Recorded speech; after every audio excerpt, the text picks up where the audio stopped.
샬롬, 2022년 11월 8일 화요일 아침입니다. 오늘도 말씀과 동행하며 예수 그리스도의 제자로 맛있게, 멋있게, 향기롭게 살아가시는 푸른나무 교회 성도님들이 되시기를 바랍니다. 먼저 사도신경으로 우리의 신앙을 고백하신 후에 말씀 나누도록 하겠습니다.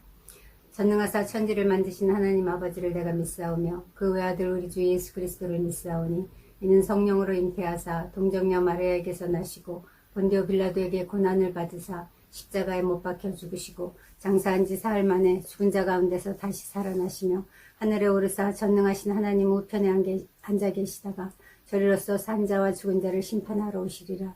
성령을 믿사오며 거룩한 공예와 성도가 서로 교통하는 것과 죄를 사하여 주시는 것과 몸이 다시 사는 것과 영원히 사는 것을 믿사옵나이다. 아멘. 오늘 함께 나눌 말씀은 마태복음 13장입니다. 13장은 비유로 가득 차 있습니다. 이전에도 주님은 비유로 말씀하시고 가르치셨지만 마태가 주님의 가르침을 비유라고 콕 집어서 부른 것은 13장이 처음입니다. 13장에는 자그마치 8개의 비유가 등장합니다. 첫 번째 비유는 저 유명한 씨 뿌리는 자의 비유입니다. 이 씨 뿌리는 자의 이 비유를 옳게 이해하지 못하면 계속해서 나오는 예수 그리스도와 하나님의 나라에 대한 다른 비유들을 제대로 이해할 수 없기 때문에 예수님은 맨 처음에 이 비유를 두신 것 같습니다. 그래서 이 비유는 마태복음, 마가복음, 누가복음, 모든 공간복음에 동시에 등장합니다. 그만큼 중요하다는 뜻이겠죠. 갈릴리 지역은 땅이 비옥했기 때문에 농사를 많이 지었다고 합니다. 예수님은 당시 사람들이 비유를 쉽게 이해할 수 있도록 그들이 일상에서 경험하는 언어를 가지고 비유를 설명하셨습니다. 여기에서 농부가 예수님을, 씨앗이 하나님 나라의 복음을 상징한다면 흙은 사람들의 그 다양한 마음 상태라고 할 수 있습니다. 한 농부가 들에 나가서 씨를 뿌렸습니다. 그런데 길가에 떨어져서 새들이 와서 먹어버렸습니다. 이것은 하나님 나라의 말씀을 듣고도 깨닫지 못해 사탄이 와서 그 마음에 뿌려진 것을 빼앗아 가버리는 것을 의미합니다. 어떤 씨는 흙이 많지 않은 돌밭에 떨어져서 곧싹이 나왔지만 해가 돋자 그 뿌리를 박지 못해서 금방 타버렸다고 합니다. 이것은 말씀을 들을 때 기뻐하면서 즉시 받아들이지만 그걸 마음속 깊이 간직하지 못하기 때문에 그 말씀 때문에 어떤 핍박이나 환란이 닥치면 금방 넘어지는 사람을 상징합니다. 또 어떤 씨는 가시덤불에 떨어졌는데 가시나무가 자라서 그 기운을 막았다고 합니다. 이것은 말씀을 듣지만 이 세상 걱정과 그 재물의 유혹이 닥치면 그 말씀대로 살아내지 못하고 금방 넘어지는 사람을 의미합니다. 그러나 어떤 씨는 좋은 땅에 떨어져서 100배, 60배, 30배의 열매를 맺었습니다. 이것은 말씀을 듣고 깨닫는 사람을 말합니다. 이 씨 뿌리는 자의 비유를 통해서 예수님이 우리에게 교훈하시고자 하는 것은 무엇일까요? 우리에게 열심히 노력해서 돌밭을 갈아엎고 가시떨기를 제거해서 풍성히 열매 맺는 좋은 밭이 되라, 그런 말씀이 하시고 싶었던 것일까요? 그렇지 않습니다. 왜냐하면 어떤 밭도 스스로 그 돌이나 가시덤불을 제거할 능력이 없기 때문입니다. 밭이 스스로 옥토가 돼서 열매를 맺는 게 아닙니다. 한 알의 씨가 땅에 떨어져 죽을 때, 그때 비로소 30배, 60배, 100배의 열매를 맺을 수 있는 것입니다. 그러므로 이 비유는 하나님의 은혜에 의해서 하나님 나라가 백성들에게 임하는 것이지, 밭이 스스로 노력해서 가시덤불과 돌들을 다 제거해서 하나님의 백성이 되지 않는다는 것을 보여주는 비유입니다. 즉, 이 말은 인간의 어떤 의지, 노력, 공로, 자격, 열심으로 하나님 나라를 살 수 없다는 뜻입니다. 그 구원열차라는 어린이 찬송이 있지 않습니까? 돈으로도 못 가요, 능으로도 못 가요. 이런 찬송이 정말 진리를 담고 있는 찬송입니다. 천국은 사람의 어떠함으로 사지는 게 아니라 하나님의 은혜가 우리 가운데 임함으로 우리가 비로소 그렇게 좋은 열매를 맺을 수 있는 인생들이 되어지는 것입니다. 그러므로 이 씨 뿌리는 자의 비유는 전적으로 예수 그리스도의 은혜의 복음, 십자가의 복음을 보여주는 비유라고 할 수 있습니다. 하나님은 이 십자가 복음이 우리 삶에서 풍성한 열매로 드러나기를 원하십니다. 우리가 말씀을 연구하고 배우는 목적은 새로운 정보를 습득하기 위한 것이 아니라 복음의 열매를 맺기 위해서입니다. 말씀이 우리 삶을 변화시킬 때 비로소 은혜의 복음, 이 십자가의 복음의 목적이 달성되는 것입니다. 내가 그리스도와 함께 십자가에 못 박혔나니 그런즉 이제는 내가 사는 것이 아니요 오직 내 안에 그리스도께서 사신 것이다 라고 고백하는 삶. 이제 내가 사는 것은 나를 위하여 자기 목숨을 버리신 하나님의 아들을 믿는 믿음 안에서 사는 것이다 라고 선포하는 삶. 이것이 바로 나는 죽고 예수로 사는 삶입니다. 그렇게 자기를 부인하고 자기 십자가를 지고 예수님만을 따르는 삶을 살 때 30배, 60배, 100배의 열매가 저절로 맺어지는 그런 인생이 되게 될 줄로 믿습니다. 지금 이 씨 뿌리는 자의 비유가 담고 있는 예수 그리스도와 하나님 나라에 관해 바로 이해하지 못한다면 분명 우리들은 다른 비유들도 이렇게 엉뚱하게 도덕적, 윤리적으로 해석하고 말 것입니다. 그래서 주님은 귀 있는 자는 들으라 라고 말씀하십니다. 모두에게 하나님의 나라가 허락되지 않았습니다. 제자들이 예수님께 와서 저 사람들에게는 왜 비유로 말씀하십니까? 라고 물었습니다. 그러자 예수님이 이렇게 대답하십니다. 천국의 비밀을 아는 것이 너희에게는 허락되었으나 그들에게는 아니 되었나니. 사랑하는 성도 여러분, 여기에 너희가 있고 그들이 있습니다. 너희는 천국의 비밀을 알도록 허락받은 제자들이고 그들은 허락받지 못한 무리들입니다. 그들은 보아도 보지 못하며 들어도 듣지 못하며 깨닫지 못합니다. 이것은 그들의 영적 상태를 묘사하는 말입니다. 그들이 영적 소경이요 영적 기머거리인 죄인이라는 뜻입니다. 그러나 너희 눈은 봄으로 너희 귀는 들음으로 복이 있도다 라고 말씀하십니다. 이 말씀은 우리에게 무엇이 진정한 축복이고 진정한 부흥인지를 가르쳐 줍니다. 그 눈과 귀가 막혀서 하나님의 말씀을 못 알아들었던 자들이 이제 눈과 귀가 뚫려서 하나님의 말씀을 알아듣게 되는 것, 이것이 진정한 축복이고 진정한 부흥입니다. 이렇게 눈과 귀가 열린 자들은 더 이상 예수 밖에 있는 그들의 자리에 있지 않게 됩니다. 하나님 예수 안에 있는 너희가 되는 것입니다. 그리하여 하나님 나라의 비밀을 공유하는 자들이 되는 것입니다. 이 놀라운 축복, 우리에게도 이 축복이 이미 임했음을 믿습니다.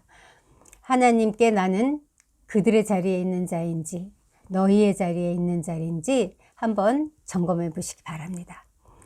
그렇다면 여기서 그 너희가 보고 듣는 것은 구체적으로 무엇일까요? 그것은 바로 천국의 비밀입니다. 지금껏 구약에서 예언되어져 왔던 존재하던 그 천국, 구약시대 성도들이 그토록 갈망했던 그 메시아의 나라가 지금 예수를 통해 역사 안으로 들어왔다는 뜻입니다. 이것이 천국의 비밀입니다. 예수를 주로 고백하는 자들에게 하나님의 통치가 이미 시작되었다는 것입니다. 이것이야말로 제자들의 복이고 특권입니다. 우리가 얼마나 큰 특권을 누리고 사는 자인지 잊지 말고 빼앗기지도 말고 감사하며 찬양하며 사는 오늘 하루 되시기 바랍니다. 계속해서 예수님은 가라지 비유를 말씀하셨습니다. 이 비유는 마태복음에만 나오는 비유입니다. 씨 뿌리는 자의 비유에 이어서 두 번째 말씀하신 천국 비유입니다. 24, 25절을 읽겠습니다. 예수께서 그들 앞에 또 비유를 들어 이르시되 천국은 좋은 씨를 제밭에 뿌린 사람과 같으니 사람들이 잘 때에 그 원수가 와서 곡식 가운데 가라지를 덧뿌리고 갔더니. 이 비유의 핵심 메시지는 왜 악이 현존하는가 하는 문제입니다. 하나님 나라가 이미 임했는데 왜 악한 마귀가 곧바로 심판받지 않고 저렇게 왕성하게 활동하고 있느냐라는 것입니다. 주인이 자기 밭에 좋은 씨를 뿌렸건만 원수가 사람들이 잘 때 와서 그 가라지를 덧뿌리고 갔다고 합니다. 사람들이 잘 때란 그 농부나 그 종의 태만함을 꼬집는 말이 아닙니다. 원수가 그 누구도 알지 못하게, 눈치채지 못하게 은밀하게 슬그머니 악행을 저지른다는 것을 암시하는 표현입니다. 사실 이 어두움의 세력들은 성도들의 신앙을 파괴하기 위해서 주로 사람들이 일하지 않고 경계도 하지 않고 안식하는 시간인 그 밤에 몰래 와서 활동합니다. 27절을 보니 집주인의 종들이 와서 주여 밭에 좋은 씨를 심지 아니하였나이까? 그런데 가라지가 어디서 생겼나이까? 라고 묻습니다. 이건 인류 역사의 모든 시대에서 인류를 괴롭혔고 신앙을 시험한 악의 귀환에 관한 악명 높은 질문이라고 합니다. 우리가 여전히 매일 하나님 앞에 나아가서 하나님을 향해 던지는 질문이기도 합니다. 하나님, 제가 예수 그리스도를 나의 주로 영접하고 당신의 통치 아래 산다고 사는데 왜 제 인생에 여전히 이런 고통스러운 일들이 있는 것입니까? 그러자 주인이 뭐라고 대답하십니까? 원수가 이렇게 하였구나 라고 분명히 말씀하십니다. 우리 인생 대부분의 고난이 어디로부터 오는지를 분명히 밝혀주는 말씀입니다. 인간들은 쓰나미나 대형 산불, 지진처럼 인간의 생명과 삶에 이렇게 치명적인 해를 입히는 어떤 악한 일들을 만나거나 자기가 이해할 수 없는 자기 인생의 어떤 고난을 당할 때 하나님을 향해 원망하곤 합니다. 하나님 살아계시다면, 하나님이 선하시다면 어떻게 이런 일이 있을 수 있습니까? 라고 애꿎은 하나님을 원망합니다. 그러나 오늘 본문은 원수가 했다고 분명히 말합니다. 종들이 다시 질문합니다. 그러면 우리가 가서 이것을 뽑기를 원하시나이까? 사실 우리의 기도 내용도 사실 이것과 별반 다르지 않습니다. 우리는 기도할 때마다 하나님께 나아가 요구합니다. 하나님, 저 가라지를 뽑아버릴까요? 하나님, 저 가라지 좀 뽑아주세요. 그런데 이상하게도 하나님이 그냥 두라고 말씀하십니다. 저 가라지가 우리를 괴롭히는 것을 뻔히 다 아시는데 그것을 가만두라고 하십니다. 왜냐하면 우리가 섣불리 가라지를 뽑다가 그 가라지만이 아니라 다른 곡식까지도 뽑을 위험성이 높다는 것을 주님이 아시기 때문입니다. 그렇습니다. 하나님께서 우리에게 이 가라지가 우리 인생을 괴롭히도록 그것을 허용하시는 것입니다. 이게 바로 우리의 현실입니다. 우리가 사는 세상과 교회 안에는 밀과 가라지가 공존합니다. 그러나 그것이 바로 하나님의 뜻입니다. 그렇다면 하나님은 왜 가라지를 그냥 두라고 하신 것일까요? 첫째는 믿는 우리들을 향한 배려입니다. 우리의 연단과 훈련을 위해 그냥 내버려 두시는 것입니다. 여러분, 매기 효과라는 말을 들어보셨습니까? 영국인들이 가장 좋아하는 고급 어종이 바로 청어라고 합니다. 그런데 청어는 먼 바다에서 잡히기 때문에 런던까지 운반하는 도중 대부분 죽어버려서 싱싱한 청어를 먹기가 어려웠다고 합니다. 당연히 살아있는 청어는 냉동 청어보다 2배 이상 가격도 비쌌다고 합니다. 그래서 어부들은 어떻게 하면 이 청어를 살려서 런던까지 운반할 수 있을까 고심했다고 합니다. 그런데 도무지 방법을 찾을 수가 없었는데 유독 어떤 한 어부만은 싱싱하게 살려서 런던까지 가지고 오더라는 것입니다. 그래서 물어봤더니 그가 말하기를 청어를 넣는 수조에 청어를 잡아먹는 물메기를 함께 넣는다고 대답합니다. 메기에게 잡혀 먹히지 않으려고 청어들은 부지런히 도망을 다니면서 산소가 공급되기 때문에 살아있게 되더라는 것입니다. 우리 인생살이도 이 매기 같은 고난이 있어야 깨어있게 되고 기도하게 됩니다. 그때 사람들은 비로소 하나님께 나아가 자기의 한계를 인정하고 하나님을 더 의지하는 법을 배우게 됩니다. 이것이 바로 고난이 주는 유익입니다. 그래서 하나님이 가라지를 우리 인생 가운데 허락하시는 것입니다. 믿는 자들에게 주신 가라지는 그러니까 하나님의 징계의 표시가 아니라 우리를 사랑하시는, 우리를 연단하시고 훈련시키기 위한 하나님의 사랑의 표시라고 할 수 있습니다. 우리가 좋아하는 로마서 말씀, 우리가 알거니와 하나님을 사랑하는 자, 곧 그의 뜻대로 부르심을 입은 자들에게는 모든 것이 합력하여 선을 이루느니라 라는 말씀이 있습니다. 여러분, 이 말씀이 진리의 말씀이신 것을 믿습니까? 그렇다면 이제 우리 삶 가운데 가라지가 있는 것을 이상한 일로 여기지 마시기 바랍니다. 우리 앞에 가라지 같은 사건이 터지거나 가라지 같은 어떤 사람이 나타나면 그때 외치십시오. 하나님 감사합니다. 저를 사람 만드시려고 저 가라지를 주셨군요. 잘 이겨내겠습니다. 버티고 견디는 은혜를 주십시오. 라고 기도하는 이런 성숙한 믿음을 가진 저희들이 되기를 바랍니다. 둘째로 가라지를 허락하신 이유는 믿지 않는 자들에 대한 배려입니다. 지금은 심판의 때가 아니기 때문입니다. 하나님은 추수할 때가 되면 그때 알곡과 가라지를 구분해서 심판하시겠다고 말씀하셨습니다.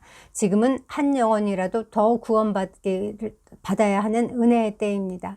주께서는 믿지 않는 자들에 대해서 그때까지, 추수 때까지 오래 참으시어서 아무도 멸망하지 않고 다 회개하기에 이르기를 지금 기다리시는 중입니다. 이게 바로 불신자들을 향한 하나님 아버지의 마음입니다. 가라지를 허용하신 그 주님의 심정을 우리도 깨달았다면 이제 우리도 나와 같은 자들, 아직 하나님을 알지 못하는 자들을 향해서 관용을 보여주고 품어주고 그리고 포용하며 기다려주는 사람들이 되기를 바랍니다. 셋째로 가라지를 허용하신 그 세 번째 이유는 하나님의 자신감이라고 할 수 있습니다. 추수 때 하나님은 가라지는 먼저 걷어서 불사르게 단으로 묶어 던지고 그리고 곡식은 모아서 창고에 들이시겠다고 하셨습니다. 우리의 시각으로는 지금 안 뽑으면 저 농사를 다 망칠 것 같은데 하나님은 나중에라도 얼마든지 조치를 취하실 수 있는 계획과 방법과 실력이 있으신 분이십니다. 내 생각에는 저 가라지가 금방이라도 나를 죽일 것만 같은데 저 사람 때문에 괴로워서 내가 살 수가 없는데 저 일이 즉시 해결되지 않으면 망할 것만 같은데 그래서 당장 뽑아내야만 할 것 같은데 우리 주님은 괜찮다 라고 말씀하십니다. 추수 때까지 그냥 두어라 라고 말씀하십니다. 이것이 바로 우리 하나님의 실력입니다. 우리들도 하나님의 이 자신감을 회복하기 원합니다. 그런데 여기 이제 한 가지 말에 잘못 사용하면은 큰 다른 결과를 낳습니다. 우리가 우리의 자신감을 가지게 되면 망하고 맙니다. 우리 존재는 1도 믿을만하지 못한 존재이기 때문입니다. 우리가 가져야 할 믿음은 주 대신 하나님을 믿는 믿음입니다. 나를 믿는 믿음이 아니라 하나님을 믿는 믿음입니다. 그래서 자신감이 아닌 주신감이 회복되면 우리를 괴롭히는 가라지에 대해서 우리는 얼마든지 관대해질 수 있습니다. 우리가 주를 믿는 마음이 없기 때문에 가라지에 대해서 비굴해지거나 두려워하는 것입니다. 자신감이 아닌 주신감으로, 나를 믿는 마음이 아닌 하나님을 믿는 마음으로 대할 때 가라지에 대해서 우리는 더 이상 원망하거나 그게 내 인생에서 없어지기를 갈망하지 않게 됩니다. 하나님이 주시는 그 믿음 가운데, 그 확신 가운데 거하는 저희가 되기 원합니다. 하나님이 나를 마침내 그 창고에 들이시기까지 지금 나를 훈련하시는 중이고 악한 자에 대해서는 기다려주시는 중이라는 이런 하나님의 뜻을 알게 된다면 내 앞에 있는 가라지는 나를 괴롭히기 위한 그런 어떤 도구가 아니라 나를 가르치는 스승이 되고 그 다음에 나를 정금되어 나오게 하는 용광로가 되고 하나님의 음성이 들려지게 하는 광야가 될 것입니다. 이 시간 주를 향한 이 믿음과 확신을 우리에게 선물로 주시라고 잠깐 기도했으면 좋겠습니다. 믿음은 하나님이 주시는 선물이지 사람에게서 나는 것이 아니기 때문입니다. 성령께서 주시는 이 주신감을 꼭 붙들고 승리하는 우리의 매일매일이 되기를 바랍니다. 기도하겠습니다. 하나님 감사합니다. 이 씨 뿌리는 자의 비유를 통해서 주님 우리가 어떻게 살아야 할지 알게 하시고 깨우치시니 감사합니다. 가라지 비유를 우리에게 말씀하셔서 감사합니다. 가라지가 우리 인생에 있는 것을 우리가 더 이상 두려움으로 반응하지 않겠습니다. 하나님이 우리를 훈련시키시고 우리를 정말 더 귀한 하나님의 그릇 만드시려는 하나님의 선하신 계획이요 정말 아직 믿지 않는 자들에게 기회를 주시는 하나님의 기다리심이요 하나님이 얼마든지 추수 끝에 그때 정말 알곡과 가라지를 구분하셔서 그 각각에 맞는 것으로 보응하실 능력과 실력을 보여주시는 것임을 우리가 이 시간 배웠습니다. 주님, 우리가 그 관점으로 주님 세상을 바라보고 가라지를 바라볼 때에 주님 우리 또한 그렇게 넉넉히 이겨낼 것을 믿습니다. 오늘도 우리 삶 가운데 찾아오셔서 우리를 그렇게 인도하시고 축복하시고 주님 하나님을 더 가까워지는 그런 한 날 되도록 그렇게 축복하여 주시옵소서. 오늘 그 일을 행하실 주께 감사드리며 예수님의 이름으로 기도합니다. 이제 공동체를 기억하며 기도하겠습니다. 우리가 주님의 뜻을 알고 살기 원합니다. 우리 인생 가운데 정말 크고 작은 어려움이 있지만 그것을 왜 허용하셨는지 우리가 이해하게 된다면 두려움으로 덜덜 떨면서 반응하지 않을 수 있습니다.